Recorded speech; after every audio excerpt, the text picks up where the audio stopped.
बिस्मिल्लाहिर्रहमानिर्रहीम। अस्सलाम वालेकुम अज़ीज़ तलबा व तालिबात। आज हम 11वीं जमात का लेक्चर नंबर 6 पढ़ेंगे।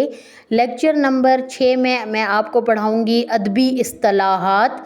सबसे पहले अदबी इस्तिलाहात में कनाया के लुग़वी मानी पोशीदा बात कहने के हैं।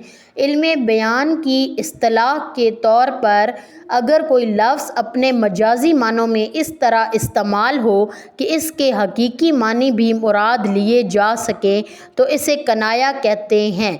मसलन सफ़ेद बाल कहकर बुढ़ापा मुराद लेना, चेहरे का नूर कहकर तकवा मुराद लेना। कनाया की दो मशहूर किस्में हैं, कनाया करीब और कनाया बईद। कनाया करीब वो कनाया जो फ़ौरन समझ में आ जाए और इसमें ज़्यादा गौर व फ़िक्र भी ना करना पड़े।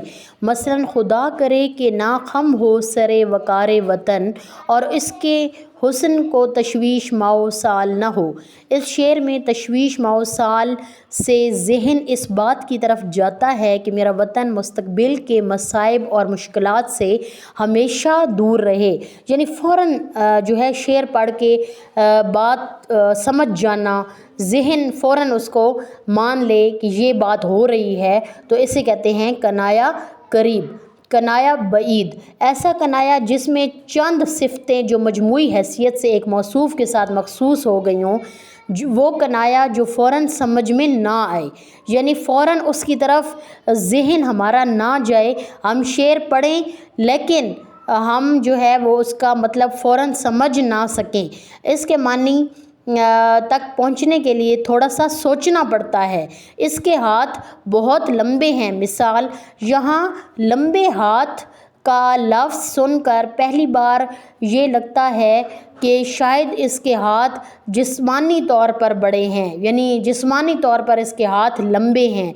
लेकिन जब हम गौर करते हैं, हम इसको सोचते हैं, तो समझ में आता है कि यहाँ मुराद किसी शख्स की पहुँच या ताल्लुक़ है। क्योंकि हम कहते हैं ना कि फ़लाँ सियासी शख्सियत है तो उसके हाथ बड़े लंबे हैं, यानी उसकी पहुंच है, वो हर काम करवा सकता है आसानी से। यहाँ पे पहुंच ताल्लुकात की बात की गई है, तो इसमें ज़रा सा सोचना पड़ता है कनाया बईद में।